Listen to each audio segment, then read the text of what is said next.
ดมจากนี้แล้วอยากกินน่ะถ้าเกิดใครได้กลิ่นนี้อาจจะอยากกินคุณนะคะสวัสดีจากวอชิงตันค่ะนุ้ยจากมารินีชาแนลนะคะวันนี้เรามาพูดกันถึงเรื่องน้ำหอมอีกครั้งหนึ่งนะคะแน่นอนค่ะเป็นน้ำหอมยี่ห้อโปรดของนุ้ยนะคะโจมาโลนค่ะ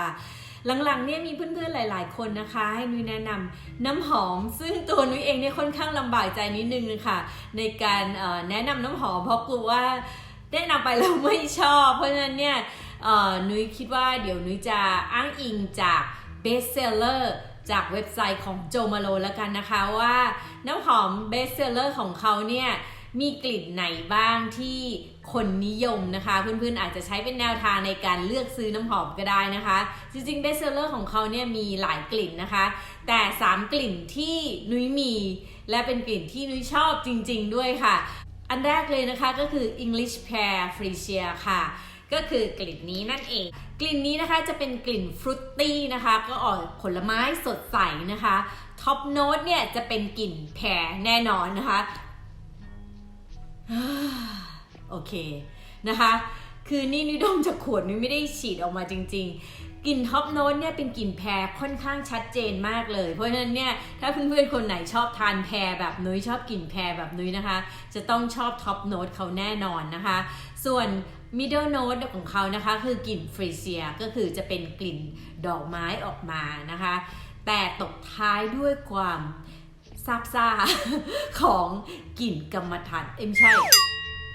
และตบท้ายด้วยกลิ่นพิมเสนนะคะก็คือ patchouli นั่นเองเพราะฉะนั้นเนี่ย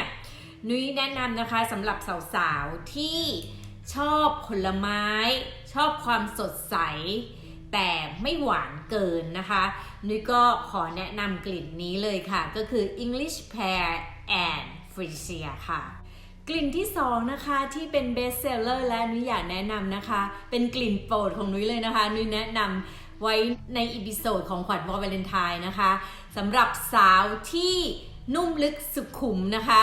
และเป็นแบบออกผู้ดีหน่อยเนาะจะชอบกลิ่นนี้แน่นอนนะคะคือ Peony and Blush Suede ค่ะท็อปโน้ตของเขานะคะก็คือเป็นกลิ่นแอปเปิลสดใสมาเลยค่ะเดี๋ยวก่อนนะนี่ขอดมหน่อยโอเคก็คือเป็นกลิ่นแอปเปิลหวานๆสดใสนะคะต่อมาด้วย middle note นะคะก็จะเป็นกลิ่น peony ตามชื่อเขาเลยนะคะก็คือจะเป็น peony ก็จะเป็นกลิ่นกุหลาบชนิดหนึ่งนะคะเพราะฉะนั้นก็จะออกทั้งผลไม้ทั้งดอกไม้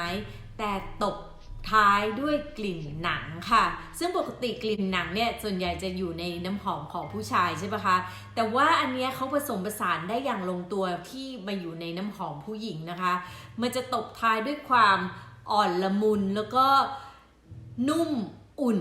นะคะแต่ว่าไม่แข็งกระด้างนะคะเป็นกลิ่นเลเดอร์ที่อุ่นๆพอดีสำหรับสาวๆเลยค่ะสำหรับผู้หญิงที่ชอบความแบบ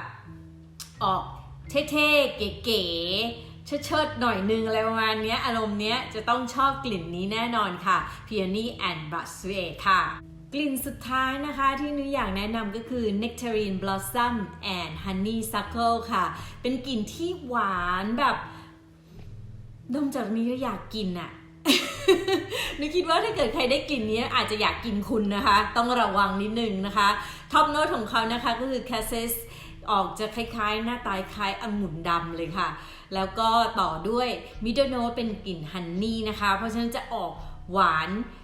นแบบน้ำผึ้งอะค่ะหวานมากๆเลยนะคะตบท้ายความหวานด้วยกลิ่นพีชนะคะเป็นผลไม้ที่หอมหวานออกน้ำผึ้งหน่อยๆเพราะฉะนั้นเนี่ยกลิ่นนี้นี่เป็นกลิ่นรวมความหวานของผลไม้เลยนะคะถ้าใครชอบหวานแบบสดใสนะคะหวานคนละแบบกับดอกไม้นะคะจะต้องชอบกลิ่นนี้แน่นอนค่ะสำหรับสาวๆที่เริ่มต้นอยากซื้อโจมาโลนะคะอาจจะเริ่มต้นที่3กลิ่นนี้ก็ได้นะคะเพราะว่า Peony and Blush Suede นึกว่าเหมาะกับการไปเดทดินเนอร์ไนท์นะคะหรือว่าจะไปทำงานก็ได้นะคะเพราะกลิ่นเขาจะไม่หอมหวานฉุนเกินไปนะคะส่วนEnglish Pear เนี่ยเป็นอะไรที่สดใสเหมือนกับว่าเราไปทานข้าวกลางวันกับเพื่อนอะไรประมาณนี้ค่ะส่วนอีกกลิ่นนึงนะคะก็คือ Nectarine Blossom and Honeysuckle นะคะเป็นกลิ่นที่หอมหวานเหมือนกันก็เหมาะแก่การ ไปเดทแบบหวานๆอีกอย่างหนึ่งค่ะเพราะฉะนั้น3กลิ่นนี้สามารถฉีดได้ในโอกาสที่ต่างๆกันนะคะขอบคุณเพื่อนๆที่รับชมนะคะนึกหวังว่าเพื่อนๆจะได้รับประโยชน์จากคลิปนี้นะคะแล้วพบกันใหม่ในคลิปหน้านะคะบ๊ายบาย